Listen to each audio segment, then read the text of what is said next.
today. I'm Jessica Hardick, the Fitness and Wellness Advisor for the City of Cold Spring. I think you guys all were here in April and rescheduled. Thank you guys for being so patient with me as I had to coordinate. And we got a new chef, Keeton, which is wonderful. We're excited to have him here. I'll let him tell you a little about himself and what he does. And he has a copy of all the recipes.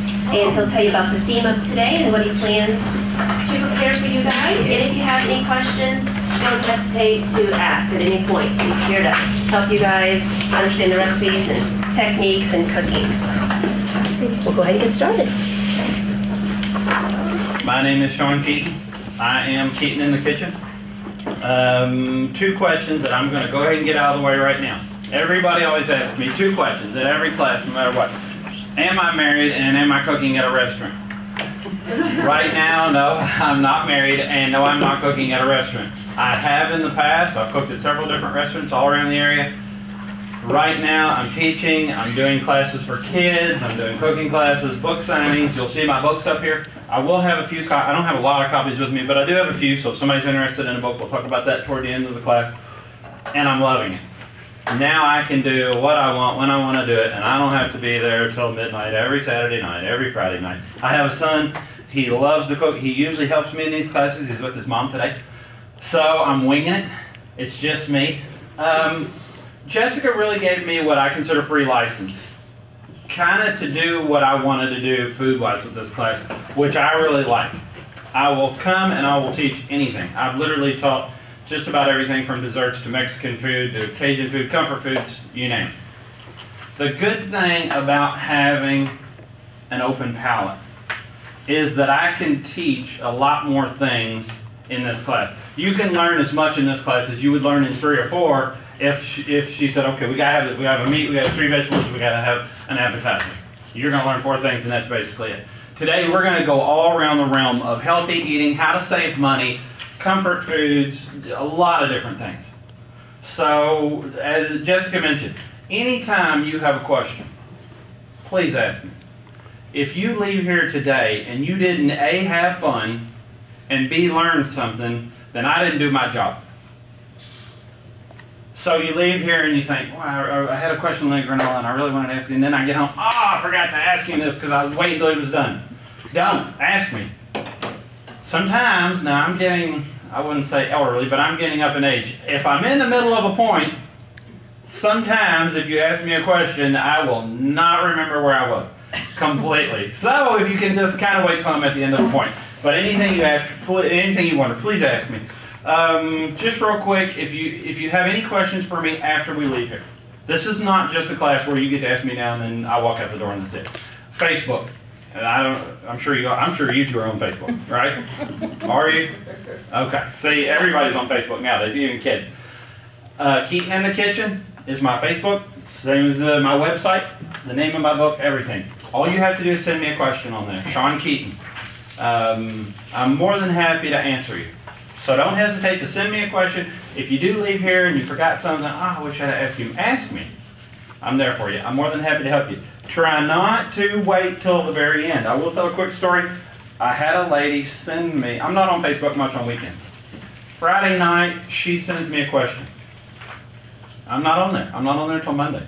She has a big party going on Saturday. She sends me a question on Friday night. Monday, I come in, type up the answer to her, send it, I think I'm helping her.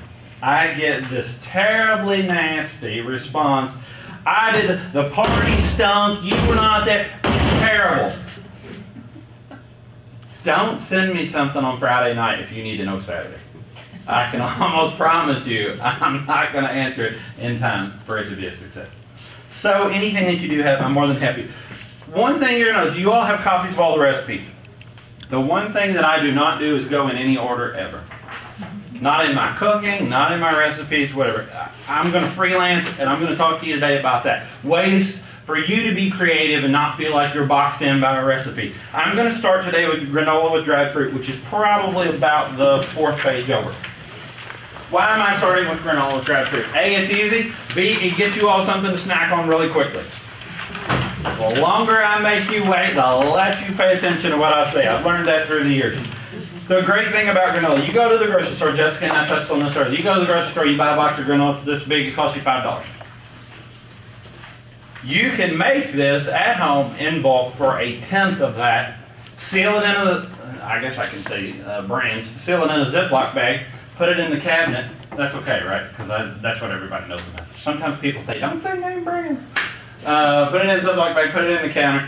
It lasts a long, long time. It's not like you have to eat this tomorrow. Make it, have it on hand. It's a great snack. Take it to work with you.